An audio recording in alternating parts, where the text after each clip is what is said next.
Growing up, Sarah was the golden child. Perfect grades. Perfect internships. Perfect everything.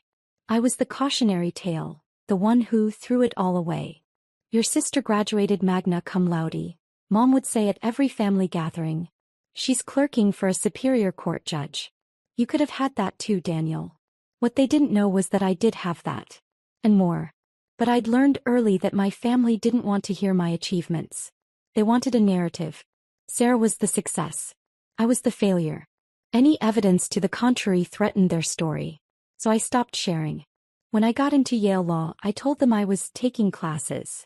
When I graduated top of my class, I said I finished the program. When I clerked for Judge Eleanor Harrison at the Ninth Circuit Court of Appeals, I mentioned I had a legal position. Mom patted my hand. That's nice, dear. Sarah just made partner track at her firm. Sarah would smile sympathetically. It's good you found something, Danny. Not everyone needs to be ambitious. I was clerking for one of the most respected appellate judges in the country. Sarah was a second-year associate doing document review. But correcting them felt pointless. The family group chat exploded one Tuesday evening.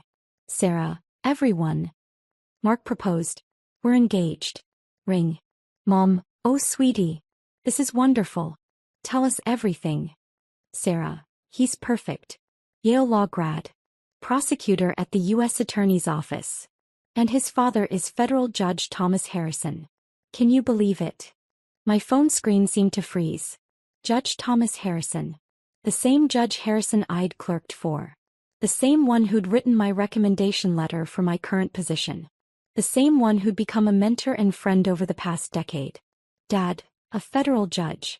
Sarah, you've really done well for yourself. Mom, we're so proud of you. When's the wedding? Sarah, June 15th. Outdoor ceremony at the Rosewood Estate. It'll be elegant. Only our best. I typed, congratulations, Sarah. I'm happy for you. 3 dots appeared. Then disappeared. Then appeared again. Sarah, thanks, Danny. That was it. No excitement. No invitation to celebrate. 2 days later, I received a private text from Sarah. Sarah, about the wedding. It's going to be a very elite affair. Mark's father will be there, obviously, plus judges, prosecutors, political figures. Mom and Dad will be there representing our family's success. I think it's best if you sit this one out. I stared at the message. Me, you don't want me at your wedding? Sarah, it's not personal. It's just, you know how you are. The whole, I tried law school but it didn't work out thing. Mark's family is very accomplished. His father takes professional achievement seriously. I can't have you there telling people you dropped out or whatever story you're telling these days. Me, I see. Sarah, I knew you'd understand. You've always been more low-key anyway. This just isn't your scene. But I'll send you pictures. Me, congratulations on your wedding, Sarah. I set my phone down and looked at the framed photo on my desk. Me and Judge Harrison at my swearing-in ceremony. I was now Judge Daniel Rivera, presiding over the U.S. Court of Appeals for the Ninth Circuit, the youngest appellate judge appointed in 20 years. Judge Harrison had championed my nomination. He'd testified before the Senate Judiciary Committee. He'd called me the finest legal mind of his generation. And now I was apparently too embarrassing to attend his son's wedding. I could have corrected Sarah right then. Sent her a photo of my chambers. Forwarded my Senate confirmation hearing transcript. Explained that her future father-in-law and I had lunch every month. But something stopped me. Maybe it was years of being dismissed. Maybe it was curiosity about how far this would go. Maybe I just wanted to see if anyone in my family would ever ask about my life instead of assuming. I replied simply, understood. I hope you have a beautiful day. The family group chat continued buzzing with wedding planning, dress shopping, venue tours, guest list debates. Not once did anyone ask why I wasn't involved. Mom posted in the chat, Sarah, what about Danny? Is he in the wedding party? Sarah, Danny's not really a wedding person. He's going to sit this one out. More intimate that way. Dad, that's probably for the best. Keep it to successful family only. Make a good impression on the judge's family. Successful family only. I closed the chat and returned to drafting an opinion on a First Amendment case. Just another day at the office for the dropout. Over the next 3 months, the group chat was relentless. Mom, we met Mark's parents today. Judge Harrison is so distinguished. He has a portrait in the federal courthouse. I'd sat for that same portrait tradition 2 years ago. Sarah. His father told the most amazing story about a Supreme Court case he worked on. Mark comes from such an accomplished family. I'd heard that story. I was there when it happened. Dad, the judge seemed impressed with our family. Sarah really landed well. The irony was suffocating. 2 weeks before the wedding, my clerk Jennifer knocked on my chamber door. Judge Rivera? Judge Harrison is on line 2. I picked up. Tom, how are you? Daniel. I'm calling about Mark's wedding. You're coming, right? He said the invitations went out months ago. I paused. I wasn't invited, actually. Silence on the other end. What do you mean you weren't invited? Your family. Sarah is your sister. She felt it would be better if I didn't attend. Didn't want to embarrass the family in front of accomplished guests. Tom's voice hardened. Embarrass them? Daniel, you're a federal appellate judge. You're more accomplished than half the guest list combined. They don't know that. How do they not know? You were confirmed 2 years ago. It was in every major newspaper. They don't really ask about my life, Tom. They have their narrative. I'm the dropout who couldn't hack it. Sarah is the successful one. Correcting them seems exhausting. He was quiet for a long moment. Does Sarah know Mark and I know you? No. I don't think Mark knows either. Your son started at the U.S. Attorney's office after I clerked for you. We've never crossed paths. This is absurd. I'm calling Sarah right now. Tom, don't. Please. Let it play out. Why would you let them treat you like this? Because I want to see if anyone will ever just ask. If anyone will ever be curious about my actual life instead of the story they've invented. Tom sighed. You're a better man than I am. But I'm not playing along with this farce. You're coming to that wedding as my personal guest. I'll have Mark add you to the list. Tom. Non-negotiable, Daniel. You're family to me if not to them. You'll be at the head table with the wedding party. I insist. June 15th arrived with perfect weather. The Rosewood estate looked like something from a magazine. White chairs in rows, flowers everywhere, a string quartet playing softly. I arrived in my best suit, carrying the crystal vase I'd selected as a wedding gift.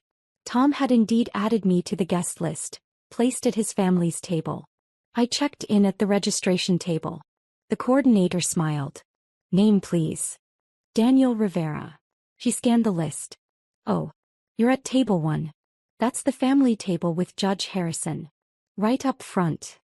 I thanked her and walked toward the ceremony area. That's when I heard Mom's voice. Danny? What are you doing here? I turned. Mom and Dad stood there in formal attire, both looking confused and slightly horrified. I was invited, I said simply. Dad's face reddened. Sarah specifically said you weren't coming. She said you understood this wasn't your type of event. Plans changed. Mom grabbed my arm, pulling me aside. Danny, you can't be here. Judge Harrison will be here. Important people. Sarah needs this to go perfectly. I'm aware. Then why would you show up and embarrass her? After she specifically asked you not to come? Before I could answer, Sarah appeared, radiant in her wedding dress with her maid of honor. Her face went white when she saw me. Danny, what the hell are you doing here? Congratulating you on your wedding. I told you not to come. I was very clear. Her maid of honor whispered, Sarah, people are staring. Sarah lowered her voice to a hiss. You need to leave. No. Before the ceremony starts. Before you embarrass this entire family. I was invited, Sarah. By who? I sure as hell didn't invite you. By Judge Harrison. She laughed. A sharp, mean sound. Right. My future father-in-law invited my dropout brother he's never met. Trigany. Try again. It's true. You're delusional. You've always been delusional. Making up stories to feel important. He turned to Mom. Get him out of here before the ceremony. Mom grabbed my other arm. Danny, please. Just go. Don't ruin this for your sister. The coordinator appeared. Excuse me, but we're about to start. All guests need to be seated. Sarah's eyes were wild. He's not a guest. He's leaving. Actually, the coordinator checked her tablet. Daniel Rivera is seated at table 1. Judge Harrison's table. That's a mistake, Sarah snapped. No mistake, ma'am. Judge Harrison specifically requested he be seated there. Called this morning to confirm. Sarah's face went from white to red. That's impossible. The coordinator smiled politely. Nevertheless. Sir, if you'll follow me to your seat. I looked at Sarah. She was trembling with rage. Congratulations on your wedding, I said quietly, then followed the coordinator. Behind me I heard Mom. How did he manage to trick the judge's office into adding him? The ceremony was beautiful. Mark seemed genuinely in love with Sarah, and she glowed walking down the aisle. Whatever our family issues, I could acknowledge they seemed happy together. I sat at table 1 as promised. Me, Judge Harrison and his wife Patricia, Mark's sister and her husband, and 2 empty seats for the bride and groom during the reception. Tom caught my eye during the ceremony and nodded. Patricia smiled warmly. She knew the whole story. Tom had filled her in years ago. When the ceremony concluded, guests moved to the reception area for cocktail hour. I stayed back, not wanting to create drama before dinner. That's when Mark approached. Daniel Rivera? I turned. Yes. I'm Mark. The groom. He extended his hand, looking puzzled. My father said you were here, but I don't think we've met? We haven't. Congratulations on your marriage. Thank you. I'm sorry, I'm a bit confused. How do you know my father? I clerked for him. Years ago. His eyes widened. You clerked for my dad? He never mentioned. Wait, Daniel Rivera. Oh my God. You're Judge Rivera. Ninth Circuit. That's right. You're Sarah's brother? The one she said dropped out of law school. I'm her brother, yes. Mark's face went through several expressions in rapid succession. Confusion. Realization. Her. She said you dropped out. She said you were working random jobs. She said you'd be embarrassed around accomplished people. She has a particular narrative about me. But you're a federal appellate judge. You're one of the youngest ever appointed. Your confirmation hearings were legendary. You had unanimous Senate approval. Dad talks about you all the time. He says you're the best legal mind he's ever encountered. That's kind of him. Mark ran his hand through his hair. Does Sarah know? No. Does your family know? No. Why not? They never asked. He stared at me. They never asked what you do for a living? They have their story. I'm the failure. Sarah is the success. Anything that contradicts that, they don't want to hear. This is insane. Tom appeared, Patricia on his arm. Mark, I see you've met Daniel. Dad, why didn't you tell me Sarah's brother is Judge Rivera? I assumed you knew. He's family. Sarah told me he dropped out of law school. That he was unemployed. That she didn't want him at the wedding because he'd embarrass us. Tom's face hardened. She said what? Patricia touched his arm. Tom. Not here. Not now. But Tom was already looking across the reception area to where Sarah stood with Mom and Dad, holding court with a circle of guests. This ends now, Tom said. Dinner was called. Guests found their seats. I was at table 1, directly in front of the head table where Sarah and Mark would sit with their bridal party. Sarah walked into the reception hall, stopped and stared at the seating arrangement. I was between Tom and Patricia at the judge's family table. The seat of honor. She made a beeline for our table. There's been a seating mistake, she announced. Tom stood. No mistake, Sarah. Daniel is seated exactly where I want him. Judge Harrison, I appreciate you being kind, but my brother doesn't need to be at the family table. We have a seat for him in the back. Your brother, Tom said slowly, is seated at my table because he's family. To me. Sarah forced a laugh. You're very sweet, but you just met him today. Danny probably told you some story. I've known Daniel for 12 years, Tom interrupted. Since he clerked for me after graduating top of his class from Yale Law. The color drained from Sarah's face. Mom appeared. Is everything all right? Your son, Tom continued, his voice carrying now, drawing attention from nearby tables, is one of the finest legal minds I've ever encountered. Which is why I championed his nomination to the Ninth Circuit Court of Appeals 2 years ago. Mom laughed uncertainly. Danny isn't a judge. He's Judge Daniel Rivera, Patricia said firmly. Confirmed unanimously by the Senate. The youngest appellate judge appointed in 2 decades. And one of our dearest friends. Sarah was shaking her head. No. That's not possible. Danny dropped out of law school. He's unemployed. I graduated from Yale Law, I said quietly. Top of my class. I never dropped out. Dad had joined the group now. You said you were taking classes. I was. Law school classes. You said you had a legal position, Mom whispered. I did. Clerk for the Ninth Circuit Court of Appeals. Then Associate Justice position. Then Appellate Judge. Sarah's voice was high and thin. You've been lying to us for years? I've never lied to you. I told you exactly what I was doing. You chose not to hear it. Tom's voice cut through. He told you he went to Yale. He told you he had a legal position. He told you the truth. You created a narrative and refused to listen to anything that contradicted it. Mark was standing now too, looking between me and Sarah. Sarah, you told me your brother was a failure. You told me he'd embarrass us. I thought. Sarah's hands were shaking. He never corrected me. You never asked, I said. The nearby tables had gone quiet. People were watching. Sarah turned to Tom. I didn't know. I swear I didn't know.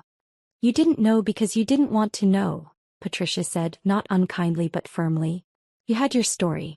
Your brother was easier to dismiss than to understand. Mom grabbed my arm. Danny, why didn't you tell us? I tried, Mom. Multiple times. But every time I mentioned an achievement, you changed the subject to Sarah's successes. After a while I stopped trying. Dad's face was red. This is absurd. If you're really some big-shot judge, why didn't you just force us to listen? Because I wanted to see if anyone would care enough to ask. No one ever did. Sarah's maid of honor approached, whispering urgently. Sarah, everyone's staring. We need to start the reception. Sarah looked at me with something between fury and humiliation. You let me invite you out of my own wedding. You let me tell you that you weren't good enough. You knew the whole time that you know Judge Harrison and you said nothing. You told me I would embarrass you, I said evenly. I tried to respect your wishes. By showing up anyway? Judge Harrison invited me. I accepted his invitation. Tom placed a hand on my shoulder. Daniel is here as my guest and as family. If that's a problem, Sarah, perhaps you should consider why you're more upset about being wrong than about how you've treated your brother. The reception hall was nearly silent now. 200 guests watching the family drama unfold. Mark stepped forward. Sarah, maybe we should. No. Sarah's voice was sharp. Everyone is acting like I'm the villain here. Danny has been lying by omission for years. Letting us think he was a failure when apparently he's some hotshot judge. That's manipulative. Manipulative. Patricia's voice was ice. Or self-preservation? A new voice entered the conversation. Excuse me. I'm sorry to interrupt. A woman in her 60s approached. Distinguished, wearing judicial robes over her formal dress. Judge Catherine Morrison. California Supreme Court Justice. I'd argued a case before her last year. Judge Rivera, she said warmly, I didn't realize you'd be here. I attended because Tom invited me, but this is a lovely surprise. She turned to Sarah. You must be so proud of your brother. His recent opinion on the voting rights case was brilliant. It's being studied in law schools across the country. Sarah couldn't speak. Judge Morrison continued, oblivious to the tension. And so young. Most appellate judges wait until their 50s. But Daniel earned it. Tom, you trained him well. Tom smiled tightly. Daniel trained himself. I just had the privilege of watching. Another voice. Judge Rivera. I didn't know you'd be here. A young man approached, mid-20s, eager. One of Mark's colleagues from the U.S. Attorney's Office. Sir, I just wanted to say your opinion on the Henderson case changed how we approach prosecutions. It's required reading in our office now. I nodded politely. Thank you. He turned to Sarah and Mark. You're so lucky. Having Judge Rivera in the family must be incredible. The guy's a legend. Sarah made a sound somewhere between a laugh and a sob. More people were approaching now. Judges who'd recognized me. Attorneys who'd argued before me. People congratulating Sarah on having such an accomplished brother.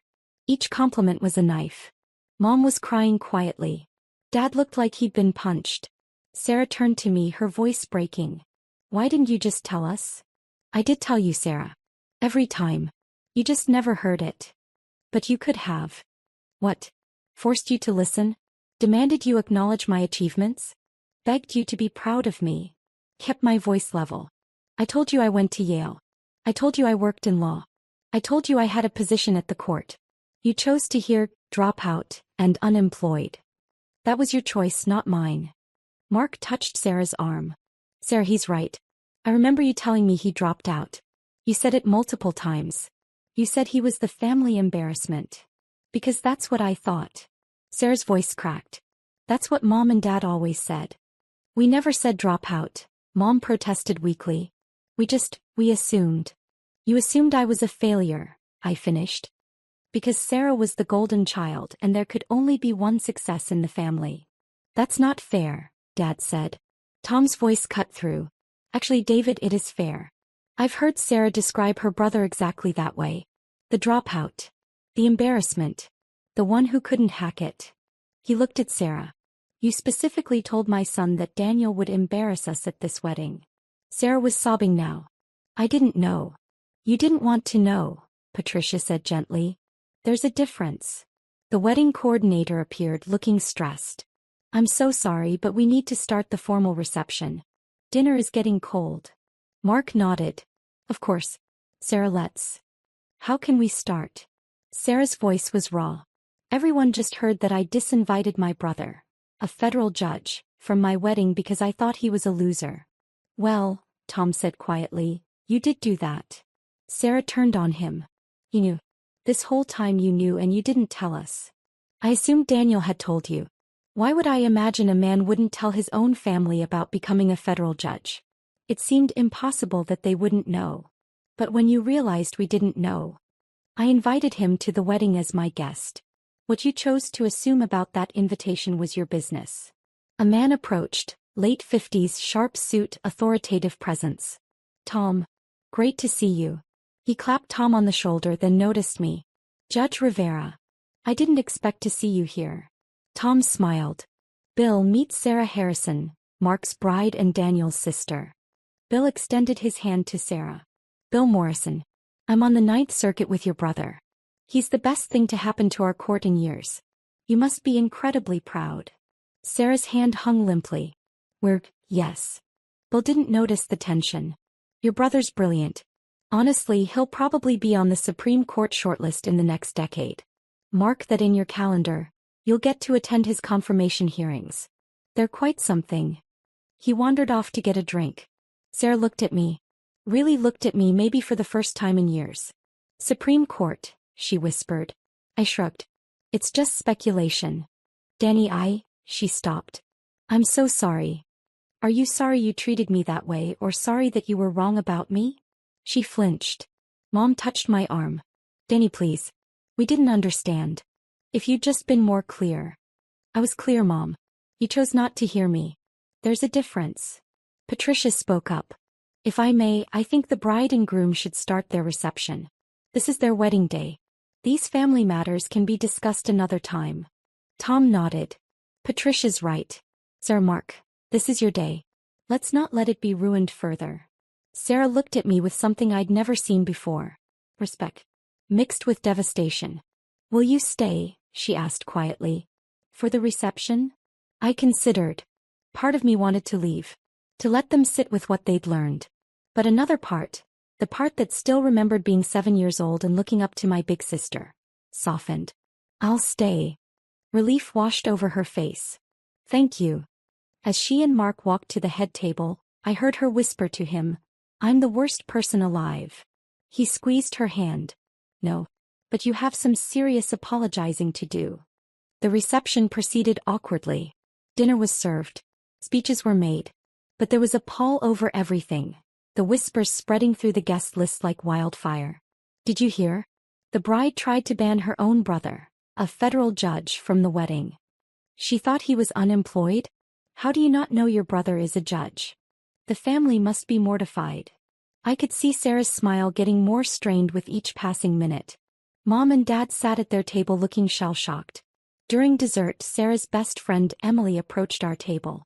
Judge Rivera? I'm so sorry, but Sarah asked if you'd come speak with her privately for a moment.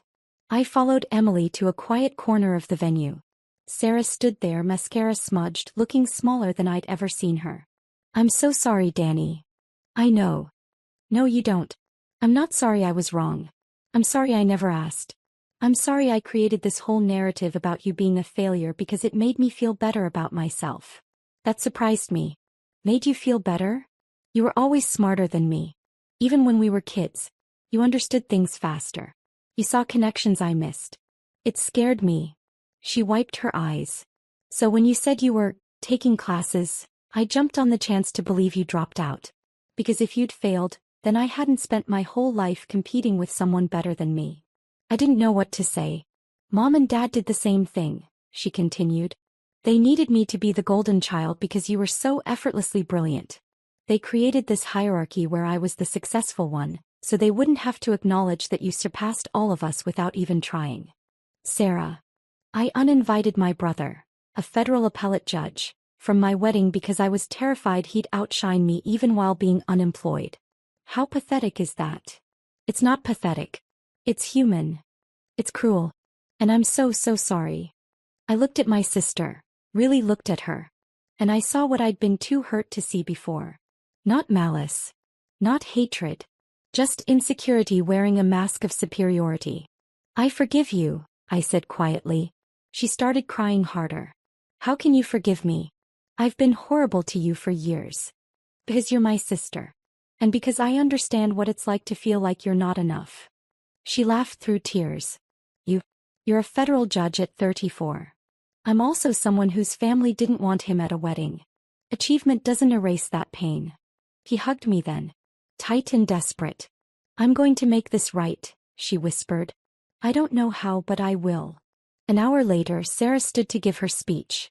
The traditional thank you to guests, parents, new in-laws. But she went off script. I need to say something, she began, her voice shaking. Earlier today I almost made the biggest mistake of my life. I tried to exclude my brother from this wedding because I thought he wasn't successful enough to be here. The room went silent. I was wrong. My brother is Judge Daniel Rivera of the Ninth Circuit Court of Appeals. He's one of the youngest federal judges ever appointed. He's brilliant, accomplished, and kind. And I was so insecure about my own achievements that I spent years convincing myself he was a failure. Guests shifted uncomfortably.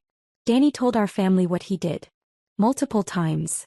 We chose not to hear him because it was easier to have him be the unsuccessful one while I was the golden child. That says everything about us and nothing about him. He turned to me, tears streaming. Danny, you're the best person I know. You achieved incredible things and you never needed to brag or force anyone to acknowledge them. You just quietly became extraordinary. And instead of celebrating you, I tore you down to make myself feel better. I'm so sorry. The room was completely still. So I want everyone here to know, my little brother is my hero. And if you take away one thing from this wedding, I hope it's that success isn't about titles or positions. It's about character. And Danny has more character in his little finger than I've had in my entire life. She raised her glass. To my brother, Judge Daniel Rivera. The best man I know. The room erupted in applause. I stood and walked to Sarah. She fell into my arms, sobbing. Thank you, I whispered. I meant every word. Things changed after the wedding. Mom and Dad called the next week. She called.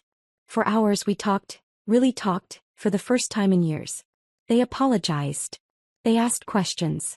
They listened to my answers. Dad asked to visit my chambers. When he saw my name on the door, he cried. Sarah and I had lunch every month now. She'd started therapy, working through the competitive dynamic our parents had created. She asked about my cases, my life, my experiences. Mark became a genuine friend. We discovered we both loved basketball and started playing pickup games on weekends. Tom and Patricia had me over for family dinners. You were always family, Tom said. Now everyone knows it. The family group chat was different now too. Sarah, Danny, can I call you? Need advice on something. Mom, Danny, we saw your opinion was cited in the news. So proud of you. Dad, son, I'm telling everyone at the office about you. Hope that's okay. It was odd being seen after so many years of invisibility. But it was also healing. One evening, Sarah and I sat on her porch, drinking wine and watching the sunset. Do you ever wish you'd told us sooner? She asked. Forced us to listen? I thought about it. Sometimes. But I think it happened the way it needed to. You all had to confront why you didn't want to know. If I'd forced the information on you, you might have acknowledged it but not truly heard it. That's very wise. I'm a judge. It's kind of my job. She laughed. Then grew serious. I'm glad you came to the wedding. Even though I told you not to. Tom didn't give me much choice. Dad wanted to know why you'd let us treat you like that for so long. Why you didn't fight harder to make us see you. What did you tell him? That you shouldn't have to fight your own family to be seen. That the fact that you had to fight at all was the problem. I nodded slowly. That's exactly right. She refilled our glasses. To being seen. To being heard, I countered. We clinked glasses and watched the sun slip below the horizon. For the first time in years I felt like I had my sister back. And that was worth more than any title could ever be.